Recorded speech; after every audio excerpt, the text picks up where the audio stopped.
Hello everyone, स्वागत है आपका अपने चैनल हिंदी साहित्य सागर में। आज मैं क्लास 11th अंतरा पाठ्य पुस्तक से पाठ 4 गूंगे, जिसकी विधा है कहानी और कहानीकार का नाम है रांगे राघव, प्रस्तुत करने जा रही हूँ। और आज हम इस लेसन को पढ़ेंगे और लेसन पढ़ने से पहले हम लेखक का परिचय लेंगे। तो लेखक जो है हमारे रांगे राघव, इनका जन्म 1923 में हुआ था और इनकी मृत्यु 1962 में हुई थी। इन्होंने आगरा विश्वविद्यालय से हिंदी में एमए और पीएचडी की थी और इन्होंने 80 से अधिक कहानियाँ लिखी है और इनकी कहानियों में यथार्थ का मार्मिक चित्रण होता है।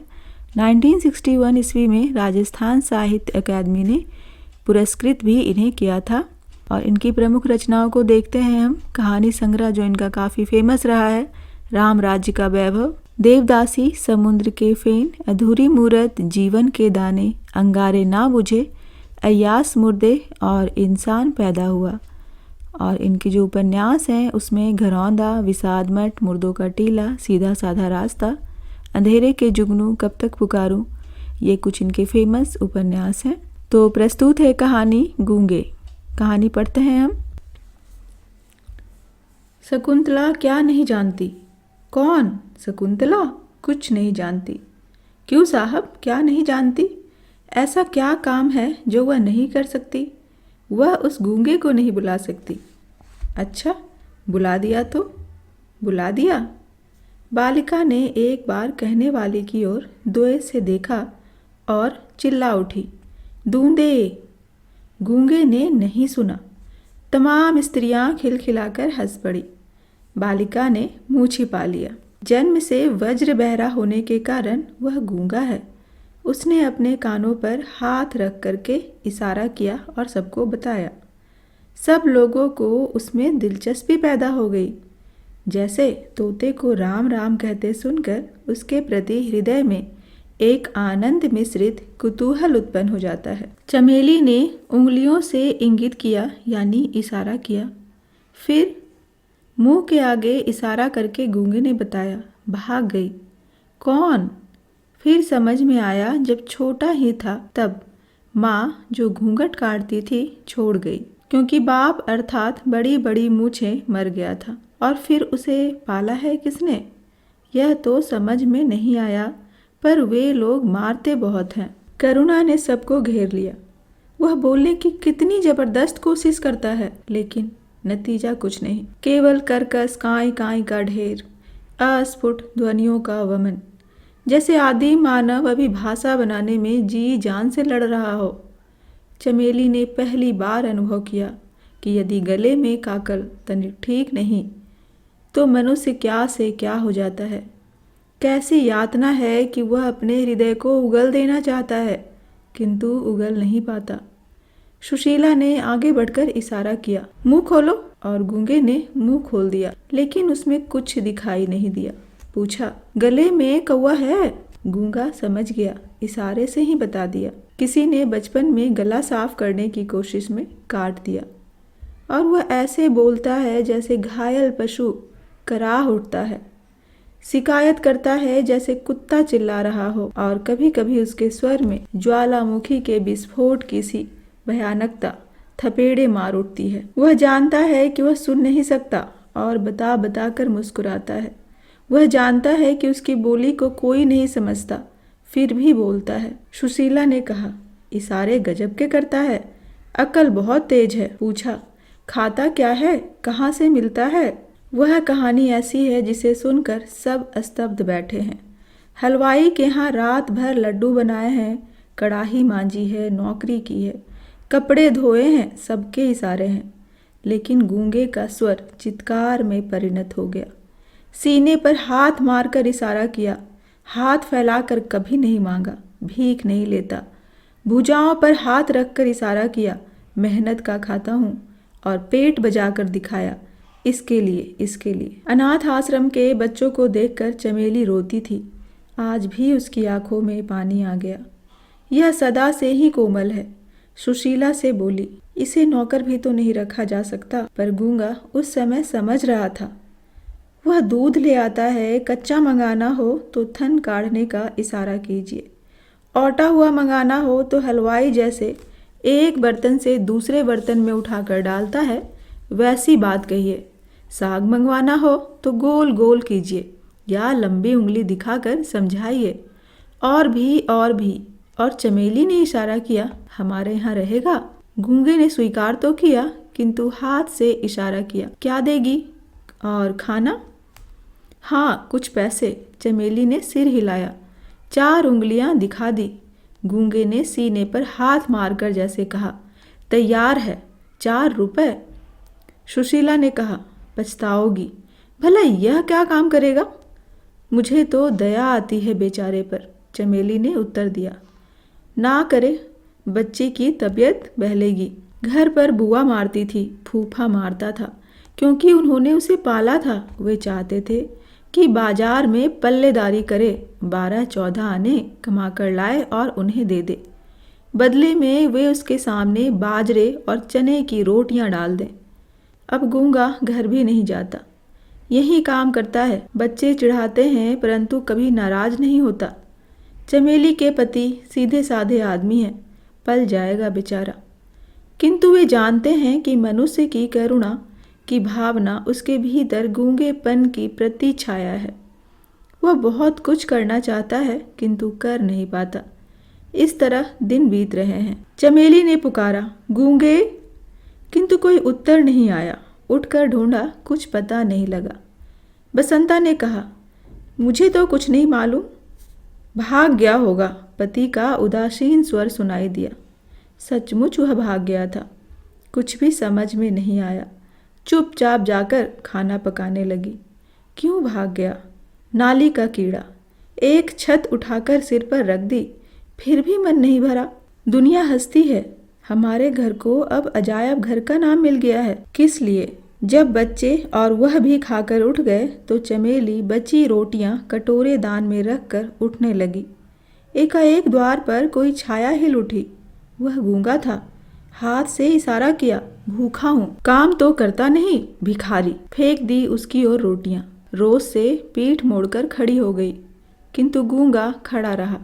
रोटियां छुई तक नहीं। देर तक दोनों चुप रहे। फिर न जाने क्यों गूंगे ने रोटियां उठा ली और खाने लगा। चमेली ने गिलासों में दूध भर दिया।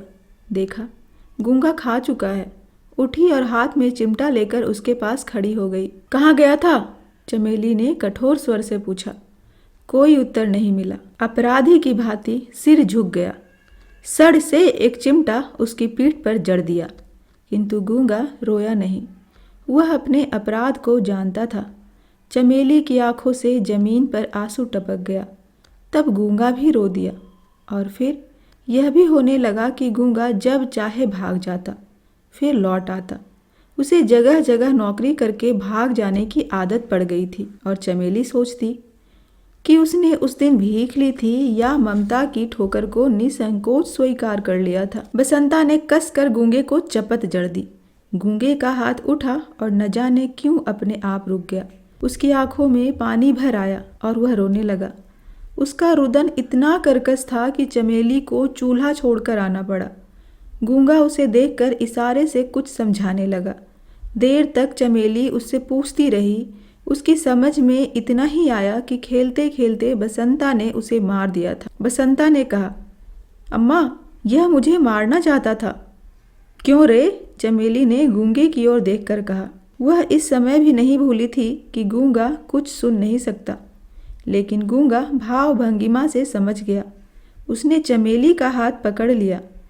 एक क्षण को चमेली को लगा जैसे उसी के पुत्र ने आज उसका हाथ पकड़ लिया था। एकाएक घृणा से उसने हाथ छुड़ा लिया। पुत्र के प्रति मंगल कामना ने उसे ऐसा करने को मजबूर कर दिया। कहीं उसका भी बेटा गूंगा होता तो वह भी ऐसे ही दुख उठाता। वह कुछ भी नहीं सोच सकी।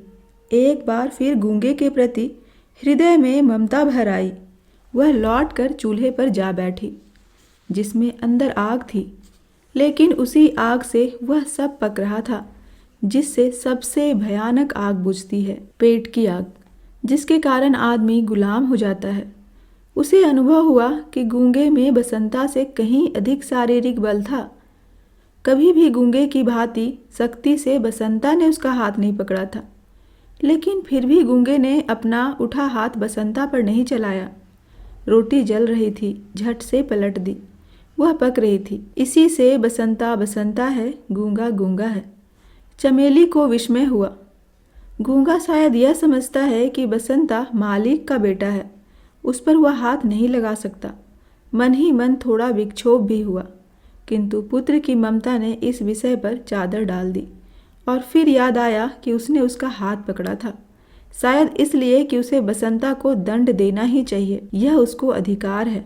किंतु वह तब समझ नहीं सकी और उसने सुना कि गूंगा कभी कभी कराह उठता था।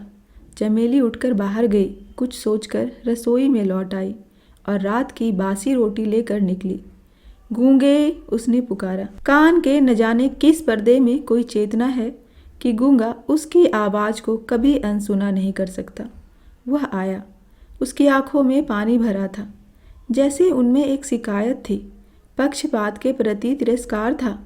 चमेली को लगा कि लड़का बहुत तेज है। बरबस ही उसके होठों पर मुस्कान छा गई। कहा, ले खा ले, और हाथ बढ़ा दिया। गूंगा इस स्वर की, इस सब की उपेक्षा नहीं कर सकता। वह हंस पड़ा। अगर उसका रोना एक अजीब दर्दनाक आवाज़ थी तो यह हंसना और कुछ नहीं। एक अचानक गुर्राहट सी चमेली के कानों में बज उठी। उस अमानवीय स्वर को सुनकर वह भीतर ही भीतर काँप उठी। यह उसने क्या किया था? उसने एक पशु पाला था जिसके हृदय में मनुष्यों की सी वेदना थी। घृणा से विक्षुब्ध होकर चमेली ने कहा, क्यों रे, तूने चोरी की है? गूंगा चुप हो गया। उसने अपना सिर झुका लिया। चमेली एक बार क्रोध से काँप उठी। देर तक उसकी ओर घूरती रही। सोचा, मारने से यह ठीक नहीं हो सकता। अपराध को स्वीकार करा दंड ना देना ही शायद कुछ असर करे। और फिर कौन मेरा अपना है? रहना हो तो ठीक से रहे, नहीं तो फिर जाकर सड़क पर कुत्तों की तरह जूठन पर जिंदगी बिताए, दर दर अपमानित और लांछित। आगे बढ़कर गूंगे का हाथ पकड़ लिया और द्वार की ओर इशारा करके दिखाया, निकल जा। गूंगा जैसे समझा नहीं, बड़ी बड़ी आंखों को फाड़े देखता रहा। कुछ कहने को शायद एक बार होठ खुले भी, किंतु कोई स्वर नहीं निकला। चमेली वैसी ही कठोर बनी रही। अब के मुंह से भी साथ साथ कहा, जाओ, निकल जाओ। ढंग से काम नहीं करना है तो तुम्हारा यहाँ कोई काम नहीं। नौकर की तरह रहना है रहो, नहीं तो बाहर जाओ। यहाँ तुम्हारे नखरे कोई नहीं उठा सकता। किसी को भी इतनी फुर्सत नहीं है, समझे? और फिर चमेली आवेश में आकर चिल्ला उठी, मक्कार, बदमाश। पहले कहता था भीख नहीं मांगता, और सबसे भीख मांगता है। रोज रोज भाग जाता है। पत्ते चाटने की आदत पड़ गई है। कुत्ते की दुम क्या कभी सीधी होगी? नहीं, नहीं रखना है हमें। जा तू इसी वक्त निकल जा। किंतु वह क्षोभ, वह क्रोध, सब उसके सामने निष्फल हो गए। जैसे मंदिर की मूर्ति कोई उत्तर नहीं देती, वैसे ही उसने भी कुछ नहीं कहा। केवल इतना समझ सका कि मालकिन नाराज है और निकल जाने को कह रही है। इसी पर उसे अचरज और अविश्वास हो रहा है। चमेली अपने आप लज्जित हो गई। कैसी मूर्खा है वह। बहरे से जाने क्या क्या कह रही थी, वही क्या कुछ सुनता है। हाथ पकड़कर जोर से एक झटका दिया और उसे दरवाजे के बाहर धकेल कर निकाल दिया। गूंगा धीरे धीरे चला गया। चमेली देखती रही।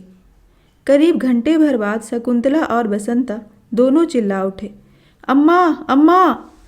क्या है? चमेली ने ऊपर से ही पूछा। गूंगा, बसंता ने कहा, किंतु कहने के पहले ही नीचे उतरकर देखा। गूंगा खून से भीग रहा था। उसका सिर फट गया था। वह सड़क के लड़कों से पिटकर आया था, क्योंकि गूंगा होने के नाते वह उनसे दबना नहीं चाहता था। दरवाजे की दहलीज पर सिर रखकर वह कुत्ते की तरह चिल्ला रहा था और चमेली चुपचाप देखती रही कि इस मूक अवसाद में युगों का हाहाकार भरकर गूंज रहा है। और ये गूंगे अनेक अनेक हो संसार में भिन्न भिन्न रूपों में छा गए हैं, जो कहना चाहते हैं पर कह नहीं पाते, जिनके हृदय की प्रतिहिंसा न्याय और अन्याय को परखकर भी अत्याचार को चुनौती नहीं दे सकती, क्योंकि बोलने के लिए स्वर होकर भी स्वर में अर्थ नहीं है, क्योंकि वे असमर्थ हैं। और चमेली सोचती है, आज दिन ऐसा कौन है जो गूंगा नहीं है? किसका हृदय समाज, राष्ट्र, धर्म और व्यक्ति के प्रति विद्वेष से, घृणा से नहीं छटपटाता, किंतु फिर भी कृत्रिम सुख की छलना अपने जालों में उसे नहीं फांस देती, क्योंकि वह स्नेह चाहता है, समानता चाहता है। यहाँ पर यह कहानी समाप्त होता है और कहानी की जो अंतिम पंक्ति है उसमें एक व्यंग छुपा हुआ है, जिसमें चमेली गूंगे की दशा देखकर सोचती है कि आज के समय में ऐसा कौन है जो गूंगा नहीं है। आज का मानव संवेदनहीन हो गया है। समाज, राष्ट्र, धर्म और व्यक्ति के प्रति हर व्यक्ति कुछ करने की चाह तो रखता है, लेकिन वह अन्याय का विरोध नहीं कर पाता, क्योंकि उसे अपने सुख और सुविधाओं के खो जाने का भय होता है, डर होता है। वह मुंह में शब्द होकर के भी गूंगा है। और जो अंतिम पंक्ति है उसमें वो यही सोचती है कि गूंगा व्यक्ति क्या चाहता है, तो केवल वह स्नेह चाहता है और अपना हक चाहता है, अपना अधिकार चाहता है। इस कहानी का जो पाठ्य पुस्तक आधारित प्रश्नोत्तर है और मल्टीपल चॉइस क्वेश्चन है वो मैं अपने नेक्स्ट वीडियो में डालूंगी। चैप्टर से रिलेटेड कोई भी डाउट आपके मन में हो तो आप उसे नीचे कमेंट बॉक्स में लिखकर पूछ सकते हैं, जहां मैं उसका आंसर कर दूंगी। Thank you.